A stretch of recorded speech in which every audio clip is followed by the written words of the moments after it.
വിശുദ്ധ സ്നാപക യോഹന്നാനോടൊപ്പം ക്രിസ്തുവിൻ്റെ അരികെ നിൽക്കുവാൻ വിളിക്കപ്പെടുന്ന ഏവർക്കും യേശു മിശിഹായ്ക്ക് സ്തുതിയായിരിക്കട്ടെ. തിരുസഭ മാതാവ് ഇന്ന് നമുക്ക് നൽകുന്ന വചനധ്യാനം ലുക്കായുടെ സുവിശേഷം 1-ാം അധ്യായം 57 മുതൽ 66 വരെ 80 വാക്യങ്ങൾ. വിശുദ്ധ സ്നാപക യോഹന്നാൻ്റെ ജനനം. തിരുസഭ ഇന്ന് വിശുദ്ധ സ്നാപക യോഹന്നാൻ്റെ തിരുനാൾ കൊണ്ടാടുകയാണ്, അഥവാ വിശുദ്ധ സ്നാപക യോഹന്നാൻ്റെ ജനന തിരുനാൾ കൊണ്ടാടുന്നു. ഏവർക്കും ഈ വലിയ തിരുനാളിൻ്റെ അനുഗ്രഹ ആശംസകൾ നേരുന്നു. 3 ചിന്തകൾ ഈ ധ്യാനത്തിൽ നമുക്ക് കാണാം.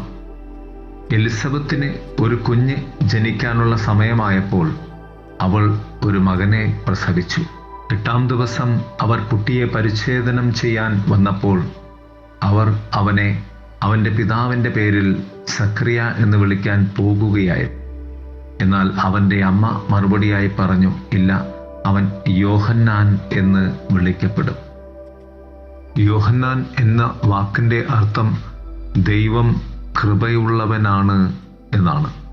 ദൈവം കൃപയായി ഉള്ളവനും ദൈവ കൃപയുള്ളവനുമായ സ്നാപക യോഹന്നാൻ. ഈ ധ്യാനത്തിന് ഒരു തലക്കെട്ടിടാമെങ്കിൽ അത് ക്രിസ്തുവിനെ കണ്ടുമുട്ടുന്നു എന്നാകാം. 1. മുൻഗാമി. സ്നാപക യോഹന്നാൻ യേശുവിൻ്റെ മുന്നോടിയാണ്.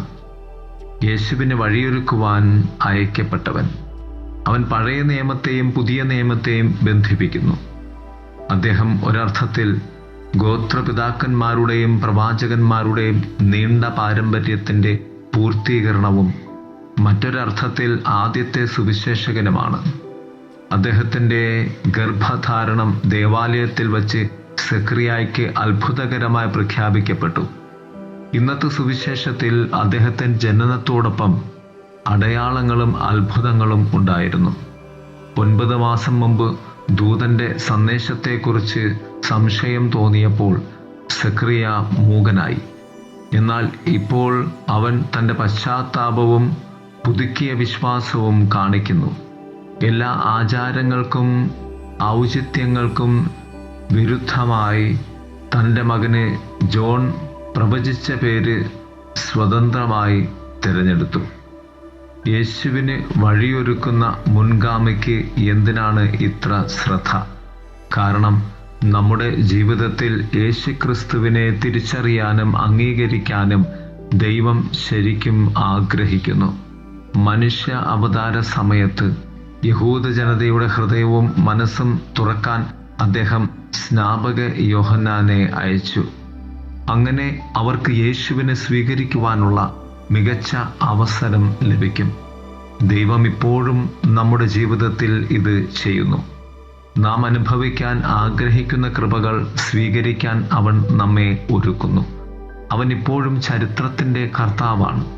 അതിനർത്ഥം അവൻ നമ്മുടെ സ്വന്തം ചരിത്രങ്ങളുടെ കർത്താവാണ് എന്നാണ്. നമ്മുടെ ജീവിതത്തിൽ അവൻ ചെയ്യുന്നതോ അനുവദിക്കുന്നതോ ആയ എല്ലാത്തിനും ഒരു ലക്ഷ്യമുണ്ട്. നമ്മെ ക്രിസ്തുവിലേക്ക് അടുപ്പിക്കുന്നു. അങ്ങനെ നാം ആഗ്രഹിക്കുന്ന ജീവിതത്തിൻ്റെ പൂർണ്ണതയിലേക്ക് കൊണ്ടെത്തിക്കുന്നു.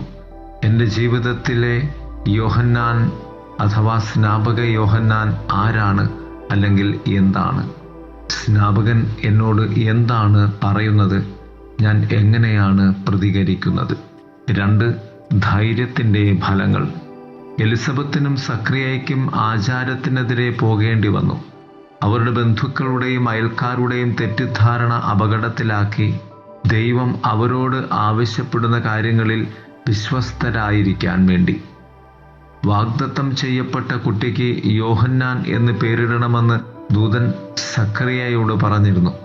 അതായത് ദൈവം കൃപയുള്ളവൻ എന്നാണ്. എന്നാൽ യഹൂദ ആചാരവും പാരമ്പര്യവും കുടുംബ പാരമ്പര്യത്തിൽ ഇതിനകം നിലവിലുള്ള പേരുകൾ അനുസരിച്ച് മാതാപിതാക്കൾ തങ്ങളുടെ കുട്ടികൾക്ക് പേരിടണമെന്ന് ആവശ്യപ്പെടുന്നു.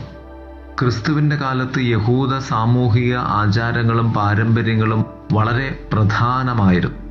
കാരണം അവരുടെ രാജ്യം ഒരു വിദേശ ആക്രമണകാരിയായ റോമാക്കാർ കൈവശപ്പെടുത്തിയിരുന്നു. അവരുടെ സാംസ്കാരിക സ്വത്വം സംരക്ഷിക്കുന്നത് അവരുടെ ആചാരങ്ങൾ സംരക്ഷിക്കുന്നതിനെ ആശ്രയിച്ചിരുന്നു. അതിനാൽ ഈ ആചാരത്തിന് വിരുദ്ധമായതിനാൽ സക്രിയായ്ക്കും എലിസബത്തിനും ഒരു വലിയ സാമൂഹിക അപകട സാധ്യതയുണ്ടെന്ന് അർത്ഥമാക്കുന്നു. സാധ്യമായ ഒറ്റപ്പെടൽ, കളങ്കം, തിരസ്കരണം എന്നിവയ്ക്ക് സ്വയം തുറന്നു കാട്ടുക എന്നതായിരുന്നു അത്. എന്നാൽ ഈ സാഹചര്യത്തിൽ ദൈവം അവരോട് എന്താണ് ചോദിക്കുന്നതെന്ന് അവർക്ക് ഉറപ്പായും അറിയാമായിരുന്നു. അവർ ഒരുമിച്ച് ധൈര്യത്തോടെ പ്രവർത്തിക്കുകയും പ്രാർത്ഥിക്കുകയും കർത്താവിൻ്റെ ഇഷ്ടം അനുസരിക്കുകയും ചെയ്തു. ഫലം അതിശയകരമായിരുന്നു. സക്രിയായ്ക്ക് രോഗശാന്തിയും ഇസ്രയേൽ ജനത്തിന് ആത്മീയ പ്രബുദ്ധതയും. നമ്മൾ പലപ്പോഴും ഇതേ പ്രതിസന്ധിയെ അഭിമുഖീകരിക്കാറുണ്ട്. തൻ്റെ കൽപ്പനകളിലൂടെയോ സഭാ പഠനത്തിലൂടെയോ അല്ലെങ്കിൽ നമ്മുടെ ഹൃദയത്തിൻ്റെ ശാന്തതയിൽ നല്ല ഉപദേശത്തിലൂടെ വിവേകവും സ്വീകരിക്കപ്പെട്ട നിർബന്ധിതമായ പ്രചോദനങ്ങളിലൂടെയോ മറ്റുള്ളവരുടെ പ്രതീക്ഷകൾക്ക് വിരുദ്ധമായി പോകാൻ ദൈവം പലപ്പോഴും നമ്മെ ക്ഷണിക്കുന്നു. ആ വെല്ലുവിളികൾ നേരിടുവാൻ വിശുദ്ധ എലിസബത്തിനോടും വിശുദ്ധ സക്രിയായോടും അവർ അനുഭവിച്ച ധീരമായ അനുസരണത്തിൻ്റെ മഹത്തായ ഫലങ്ങൾ നമ്മുടെ ജീവിതത്തിൽ ആസ്വദിക്കാൻ അവർ കണ്ടെത്തിയ ധൈര്യം കണ്ടെത്താൻ നമുക്കായി പ്രാർത്ഥിക്കാൻ നമുക്ക് ആവശ്യപ്പെടാം. 3. സ്നാപക യോഹന്നാനും ഞാനും. ക്രിസ്ത്യൻ ആത്മീയതയുടെ ചരിത്രം വിശുദ്ധ സ്നാപക യോഹന്നാനിൽ കാണുന്നു. അദ്ദേഹത്തിൻ്റെ ജന്മദിനം ഇന്നത്തെ ആരാധനക്രമത്തിൽ അനുസ്മരിക്കുന്നു. നമുക്ക് ഓരോരുത്തർക്കും മാതൃകയാണ്. അദ്ദേഹം ക്രിസ്തുവിൻ്റെ വരവ് പ്രഖ്യാപിച്ചു. അറിയാത്തവർക്കും തിരിച്ചറിയാത്തവർക്കും ക്രിസ്തുവിനെ ചൂണ്ടിക്കാണിച്ചു. മനസ്സിലാക്കാത്തവർക്ക് ക്രിസ്തുവിൻ്റെ വ്യക്തിത്വത്തിൻ്റെയും ദൗത്യത്തിൻ്റെയും അർത്ഥം വിശദീകരിച്ചു. കലയിൽ അവൻ മിക്കപ്പോഴും തന്നിൽ നിന്ന് യേശുവിലേക്ക് വിരൽ ചൂണ്ടുന്നതായി ചിത്രീകരിച്ചിരിക്കുന്നു. ഇത് ഒരർത്ഥത്തിൽ ഓരോ ക്രിസ്ത്യാനിയുടെയും ദൗത്യമാണ്. നമ്മൾ ഓരോരുത്തരും സ്നാപക യോഹന്നാനെ പോലെ ദൈവം നേരിട്ട് സൃഷ്ടിക്കുകയും അതുല്യമായ വ്യക്തിത്വവും പ്രതിഭയും നൽകുകയും ചെയ്തു. തുടർന്ന് നാം സ്നാനമേറ്റപ്പോൾ ക്രിസ്തുവിൻ്റെ രാജ്യം ഈ ലോകത്ത് അവതരിപ്പിക്കുന്നതിൽ, ലോകത്തിൻ്റെ ചെറിയ കോണിലേക്ക് സുവിശേഷം പ്രചരിപ്പിക്കുന്നതിൽ നാം അവനോടൊപ്പം പങ്കാളികളായി. നാം ഇത് നമ്മുടെ വാക്കുകളിലൂടെ ചെയ്യുന്നു. മാത്രമല്ല, നമ്മുടെ ജീവിതത്തിൻ്റെ ഉദാഹരണത്തിലൂടെയും നാം ചെയ്യുന്ന പ്രവൃത്തികളിലൂടെയും സ്നാപകനോട് ചേർന്ന് നിന്ന് ക്രിസ്തുവിന് സാക്ഷ്യം വഹിക്കേണ്ടവരാണ് നാം ആയിരിക്കുന്നതും ചെയ്യുന്നതും എല്ലാം ഒരർത്ഥത്തിൽ ക്രിസ്തുവിലേക്കുള്ള ഒരു ചൂണ്ടുപലക, ദൈവത്തിൻ്റെ നന്മയുടെയും സ്നേഹത്തിൻ്റെയും അതുല്യമായ വെളിപാട്, കൂടുതൽ സമൃദ്ധമായ ജീവിതത്തിലേക്കുള്ള യേശുവിൻ്റെ പാത പിന്തുടരുവാനുള്ള ക്ഷണമായിരിക്കാം. അതിശയകരമായ കാര്യം, ഈ വിളിയെക്കുറിച്ച് നാം എത്രത്തോളം ബോധവാന്മാരും വിശ്വസ്തരുമായി ജീവിക്കുന്നുവോ അത്രയധികം ജീവിതത്തിൻ്റെ ആ സമൃദ്ധി നാം തന്നെ അനുഭവിക്കും. വിശുദ്ധ സ്നാപക യോഹന്നാനോട് ചേർന്നുകൊണ്ട് ക്രിസ്തുവിനെ